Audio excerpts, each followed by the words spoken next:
স্মরণ, শ্রদ্ধা ও সংলাপ এই মূল মন্ত্রকে সামনে রেখে জাতীয় নাগরিক পার্টি এনসিপির মাসব্যাপী দেশ করতে জুলাই পদযাত্রার কর্মসূচি শেষ হয়েছে।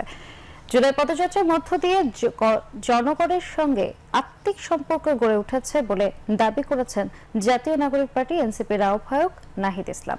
বিস্তারিত দেখুন ডেস্ক রিপোর্টে। গতরাতে সাভারের বাইপাইলে পথসভা ও পদযাত্রার মধ্য দিয়ে এই কর্মসূচির আনুষ্ঠানিক সমাপ্তি ঘটে। পদযাত্রায় অংশ নেয়া নেতাকর্মীরা রাজধানীতে কেন্দ্রীয় কার্যালয়ে পৌঁছলে ঢাকা মহানগরের নেতাকর্মীরা তাদের ফুলেল শুভেচ্ছা জানান। পদযাত্রা শেষে রাজধানীর কেন্দ্রীয় কার্যালয়ে পৌঁছে এনসিপির আহ্বায়ক নাহিদ ইসলাম পদযাত্রায় কিছু সমস্যা ও দুর্ভোগের জন্য দুঃখ প্রকাশ করেন।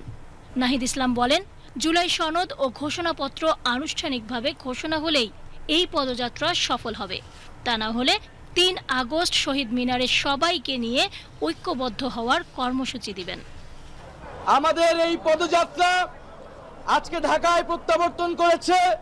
৩রা আগস্ট শহীদ মিনারের সমাবেশের মাধ্যমে এই পদযাত্রার আনুষ্ঠানিক সমাপ্তি ঘটবে এবং আমরা বলেছি ৩রা আগস্ট এর মধ্যে আমরা জুলাই সনদ এবং জুলাই ঘোষণাপত্রের বাস্তবায়ন দেখতে চাই এবং ৩রা আগস্ট আমরা জাতীয় নাগরিক পার্টির ইশতেহার ঘোষণা করব।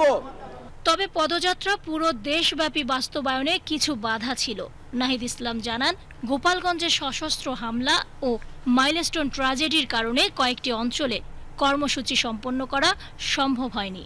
এ কারণে আগামী ৫ আগস্টের পর বাকি ৬৪ জেলায় জনগণের কাছে সরাসরি পৌঁছার অঙ্গীকার ব্যক্ত করেন তিনি। গোপালগঞ্জে সশস্ত্র হামলা এবং মাইলস্টোনের ট্র্যাজেডির কারণে কয়েকটি জেলায় আমরা পথসভা করতে পারি নাই। আমরা ৫ই আগস্ট পরবর্তী সময় সেই সকল জেলায় আমরা জেলা সমাবেশ করব।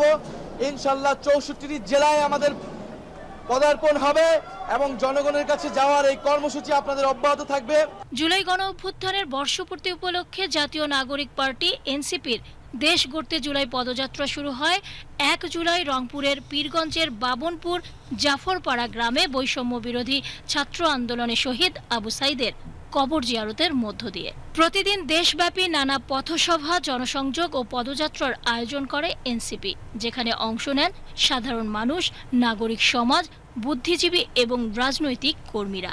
এই পদযাত্রা দেশের বিভিন্ন জেলায় পথসভা ও জনসম্পৃক্ততার মাধ্যমে চলেছে পুরো মাস জুড়ে।